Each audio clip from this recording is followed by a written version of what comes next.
जय श्री कृष्ण प्यारे साथियों। आज का श्रीमद् भगवद गीता जी का श्लोक अध्याय 2 श्लोक संख्या 50। बुद्धि युक्तो जहाति उभे सुकृत दुष्कृते तस्माद्योगाय युजस्व योगः कर्मसु कौशलम् योगः कर्मसु कौशलम्। भाइयों और बहनों, आज का ये श्लोक श्रीमद् भगवद गीता में बहुत बहुत महत्वपूर्ण श्लोक है।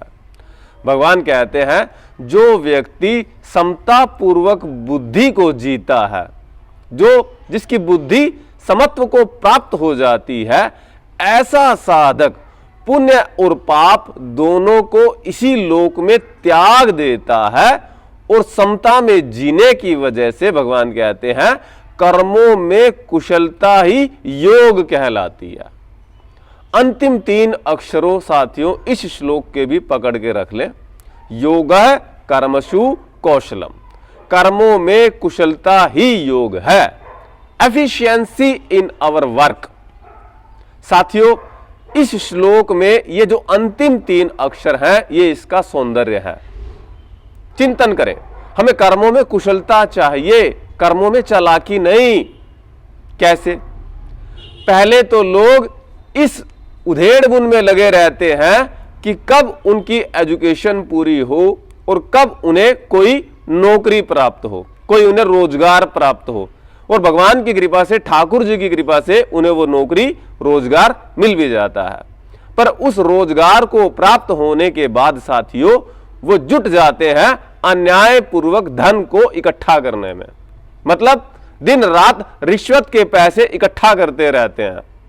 उन्हें कोई फर्क नहीं पड़ता कि वो पैसा कैसे आता है, लोग कितना दुखी होकर उन्हें वो पैसा देते होंगे, लेकिन उन्हें तो वो पैसे से मतलब है।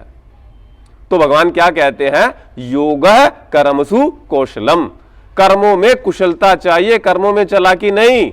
हमें वो अध्यापक नहीं चाहिए जो जानबूझकर बच्चों को क्लास में नहीं पढ़ाते, जानबूझकर कक्षा में लेट आते हैं और बच्चों को क्या कहते हैं कि मुझसे ट्यूशन रखो, मुझसे कोचिंग रखो तो मैं तुम्हारे प्रैक्टिकल में अच्छे नंबर लगवा दूंगा। तो साथियों, ये कर्मों में कुशलता नहीं है, यह है कर्मों में चालाकी। भगवान कहते हैं जो व्यक्ति कर्मों में कुशलता सीख जाते हैं वो इसी लोक में पुण्य और पाप दोनों को छोड़कर समता में जीने लगते हैं और मुझे प्राप्त हो जाते हैं। यदि हमने इस श्लोक का भावार्थ समझ लिया साथियों, तो हमारा जीवन सफल हो जाए।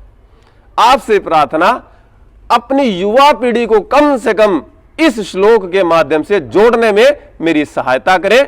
घर घर योग और घर घर गीता जी पहुंचे, ऐसा मेरा स्वप्न है। इसे आप साकार करें। धन्यवाद। जय श्री कृष्ण।